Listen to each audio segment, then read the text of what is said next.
Deputetja e LDK-s, Duarsa Kica Xhelili, thot se ftesa Albin Kurtit për takim sot ishte lojë. Ajo shkruan, sikur se e kuptuat, ftesa kishte qenë një lojë pjesës së cilës nuk bëhemi, me që numrat nuk i kanë, deshen që arbitrarisht dhe me metoda antikushtetuese ta bëjmë votimin e fshehtë me gjas që të hyjnë më pas në bazare po aq të fshehta, ka shkruar ajo në një reagim në postim për dështimin e seancës së 9 të Ratasi për të zgjedhur kryeparlamentaren. Kryetari i Ligës Demokratike të Kosovës, Lumira Abdigjiku, ka reaguar ashpër ndaj sjelljes së vetëvendosjes, siç thot ai, nuk mund të kesh as takim e as mirëkuptim. Në një postim në rrjetet sociale, Abdigjiku shpreh se ka parti që ftohen në takime, por më pas mashtrohen dhe ofendojnë. Ai e cilësoi këtë sjellje si arbitraritet të plot, duke shtuar se nuk njohin as njerëzoren, as fjalën, as kurrizin.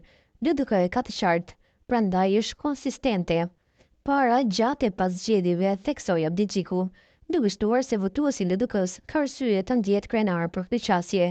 Në vijim postimi i tij plot, apo e kuptoni tani sepse me të tillët nuk mund të kesh as takim as mirëkuptim. Të takojnë, të mashtrojnë, gjersa të thrasin në takim, jashtë të ofendojnë, në fund veprojnë në arbitraritet të plot, sepse nuk njohin njerëzoren, as fjalën, as kurrizin. Kjo politik duhet të marrë fund, LDK duhet jap fund. Është interes kombëtar refuzimi i qasjes së tillë politike, jo në shtrimi e dorëzimi para saj. Shpresoj edhe partitë e tjera ta kenë kuptuar këtë gjë sa më parë. LDK ka të qartë, prandaj është konsistente.